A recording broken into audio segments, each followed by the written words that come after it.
進学塾ビッグバン英語講師クリスティンです。今日のシャドウに一緒に練習しましょう。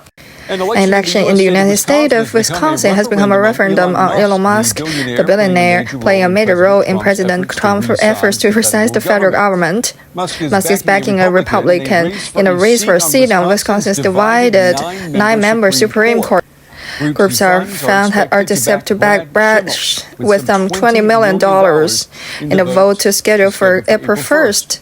Meanwhile, big money help for Democrat Susan Garber has come from the legs of billionaire George Soros, more than leveling the playing field with billions for her campaign. Hey, joining me now is political science professor from the University of Wisconsin-Milwaukee. Professor, it's good to have you on the program. What's it like living in the state of Wisconsin this week? Brand, I gotta tell you, it's really awful. And I like politics, you know. They are spending close to $100 million for a state that has only 6 million people. And next week on Tuesday, maybe 2 million people will vote, 2.5 million. So imagine how much money is being aimed at those 2 or 2.5 million people. You can't turn on commercial TV in Wisconsin. Now see back ads, either from the candidates or from independents the group. And on my phone, I've been getting robocalls, maybe 15 or 20 a day. Some of them pretending to be service, some of them pretending to just ask me if I voted yet. Between text and robocalls, that is all I'm getting. So what we do, everybody in Wisconsin can wait until Tuesday is over. What do we know? How and why Elon Musk got himself involved in this race? I think he's enjoying politics, and he's enjoying sort of the juice of winning because he's a very competitive guy coming out of the private sector. And I think that it is not just if Tesla can sell cars in Wisconsin. It has to do with a very obscure state law about car dealers. But I think he's just so signed on to the Trump campaign and the Trump presidency that he knows how the results on Tuesday are going to be interpreted.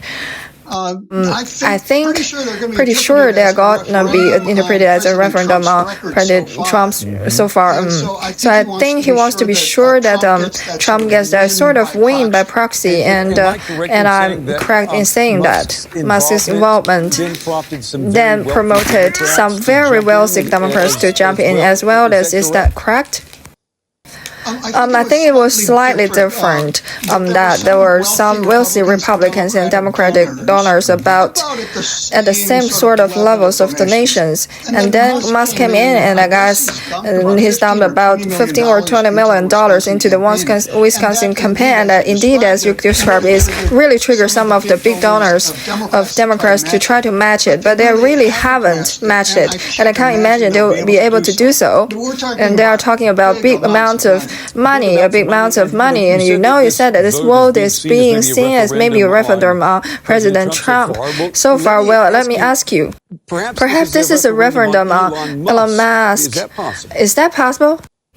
I think it's very possible. The two of them have sort of become a merged political identity, and there's no doubt that in Wisconsin, there are some people who love Trump and love Musk, and there are some people who hate Trump and hate Musk.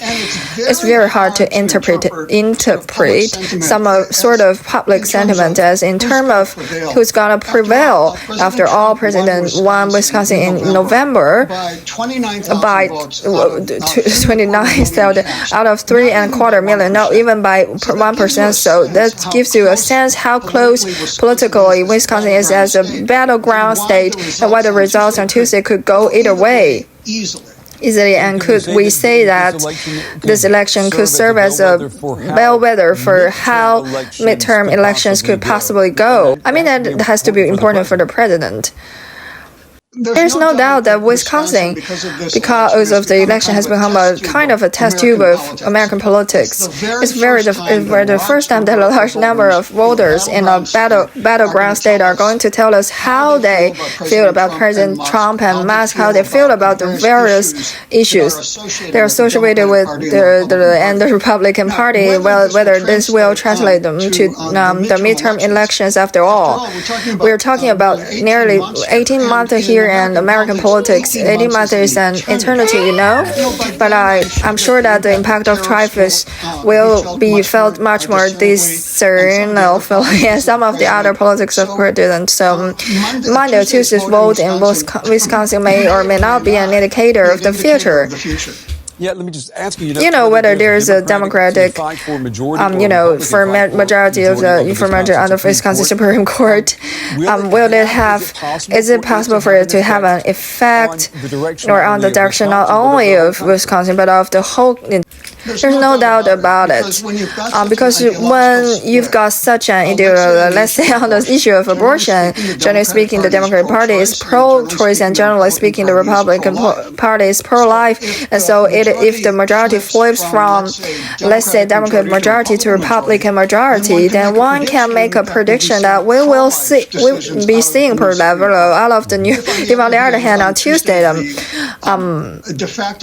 Democratic candidate wins and the majority on the Supreme Court, then we will be seeing pro-choice decisions. These are not abstract issues of legalism or juridical philosophy. These are very concrete, not just abortion, but Professor Emeritus Mordecai Lee from the University of Wisconsin, we appreciate your time and your valuable insights.